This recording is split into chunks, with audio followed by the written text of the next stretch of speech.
Hello बच्चों, let's read this question. So this question says, a central particle, capital M, is surrounded by square array of other particles separated by either distance small d or distance d by 2 along the perimeter of the square.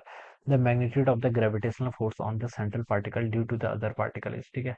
आपको क्या बताना है? आपको magnitude बताना है किसका? Gravitational force का on the central particle due to the other particle. तो देखिए बच्चों, इस क्वेश्चन का की कॉन्सेप्ट आप क्या लिख सकते हैं? The key concept of this question आपको मैग्नीट्यूड ऑफ ग्रेविटेशन फोर्स लिख सकते हैं। क्या लिख सकते हैं? ग्रेविटेशन फोर्स लिखना है, ठीक है। इस क्वेश्चन का की कॉन्सेप्ट आपका हो जाएगा gravitational forces. This will be the key concept of this question, ठीक है। अब बच्चों देखियो, ग्रेविटेशनल फोर्स हम कैसे फाइंड आउट करते हैं? ये मान लीजिए आपके पास एक स्क्वायर एरे है, ठीक है। ये आपका इस तरीके से एक एरे है, ठीक है।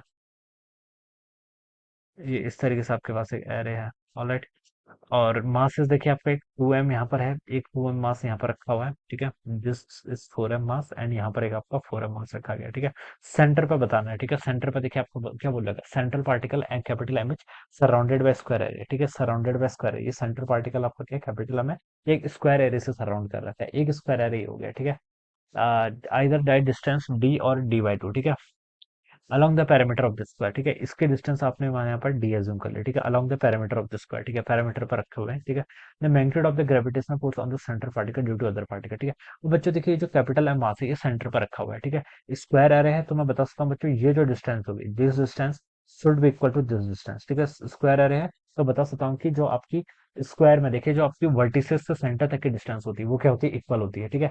ग्रेविटेशन फोर्स देखिए आपका कैसे किसके इक्वल होता है? ग्रेविटेशन फोर्स को एफ को हम लेते हैं यहाँ से जी टाइम्स दो मासेस से, मान लीजिए m1 m2 divided by r के square. r is the distance of separation between these two masses, ठीक है। ये आ जाएगा, ठीक है।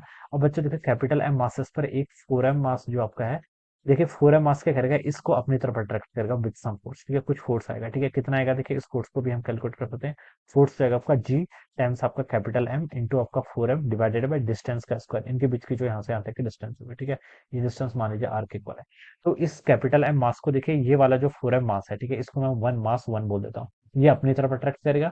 और सेम तरीके से मैं बता सकता हूँ, ये जो आपका मास 2 है, ये वाला 4m, ये भी इसको सेम फोर्सेस से अपनी तरफ अट्रैक्ट करेगा। देखिए फोर्सेस का मैग्नीट्यूड तो इक्वल रहेगा, क्योंकि मासेस भी सेम है और डिस्टेंस भी सेम है, ठीक है।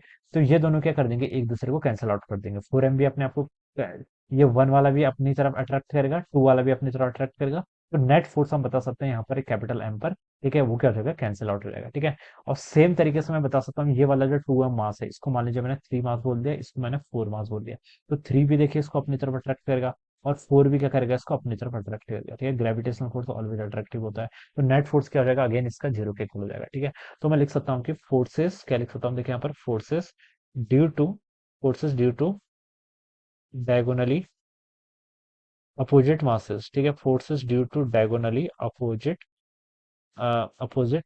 मासेस कैंसलिंग ईच अदर, ठीक है। क्या करेंगे? एक दूसरे को कैंसलिंग ईच अदर, ठीक है। क्या कर रहे हैं? एक दूसरे को क्या कर रहे हैं? बच्चों से कैंसिल कर रहे हैं, ठीक है। फोर्सेस का देखिए मैग्नीट्यूड इक्वल है, डायरेक्शन अपोजिट है, तो कैंसिल करेंगे। फोर्स क्या है? वेक्टर है ना, वेक्टर को जैसे हम ऐड करते हैं वैसे ऐड करेंगे, ठीक है। तो इन चारों के कारण तो आपका जीरो हो गया। एक मास देखिए आपका यहाँ पर भी रखा हुआ है, 7m मास यहाँ पर रखा हुआ है। एक मास आपका यहाँ पर 5m रखा हुआ है, ठीक है। 7m के जस्ट देखिए डायगोनली अपोजिट कॉर्नर पर एक 7m मास यहाँ पर और रखा हुआ है, फिगर में ध्यान से देखें तो, ठीक है। सेम तरीके से बता सकता हूँ, 5m के देखिए एक डायगोनली अपोजिट कॉर्नर पर एक 5m मास और रखा हुआ है, ठीक है, यहाँ पर भी, ठीक है। अब बच्चों देखिए, इस मास को मैंने आपको पांचवा बोल दिया और इसको छठा बोल दिया, ठीक है। अब ये भी अगेन एक क्या बना रहे हैं? स्क्वायर एरे बना रहे हैं। दीज आर अगेन फॉर्मिंग है स्क्वायर एरे। ये भी क्या बनना है बच्चों? आपका स्क्वायर एरे बनना है, ठीक है। तो बच्चों देखिए, ये जो पांचवा है ये भी इसको अपनी तरफ अट्रैक्ट करेगा, और जो सिक्स मास है ये भी इसको अपनी तरफ अट्रैक्ट करेगा। अगेन देखिए, फोर्सेस सेम रहेगा, तो ये दोनों एक दूसरे को कैंसिल आउट कर देंगे। सेम तरीके से बता सकता हूँ, ये जो सातवां 5m मास है ये भी अपनी तरफ अट्रैक्ट करेगा। ये जो आठवां 5m मास है ये भी अपनी तरफ अट्रैक्ट करेगा। अगेन ये क्या करेंगे? एक दूसरे को कैंसिल आउट कर देंगे, क्योंकि फोर्सेस का मैग्नीट्यूड इक्वल है ना, अपोजिट हो जाएगा, ठीक है। ऐसे हम यहाँ पर से बता सकते हैं। तो ये सबका तो आपका जीरो के इक्वल आ गया, ठीक है। एक मास देखिए एडिशनली इसने 3m मास यहाँ पर रखा हुआ है, 3m मास एक एडिशनली यहाँ पर रखा हुआ है, ठीक है। अब देखिए, इस 3m मास को कैंसिल करने के लिए इसके अपोजिट एंड पर दूसरा मास नहीं है, तो इसका मतलब ये 3m के कारण कुछ ना कुछ फोर्स इस पर आएगा, कैपिटल एम मास पर। कितना आएगा? देखिए फोर्स लिख लीजिए, जी इंटू कैपिटल एम इंटू आपका स्मॉल 3m, ठीक है, डिवाइडेड बाय डिस्टेंस का स्क्वायर। डिस्टेंस इनके बीच की डी थी, तो ये हो जाएगी आपकी डी/2 का स्क्वायर कर लेंगे, ठीक है। तो ये आपका 2 का स्क्वायर करेंगे तो 4 ऊपर जाएगा, ये हो जाएगा 12 times G capital M small m divided by d square.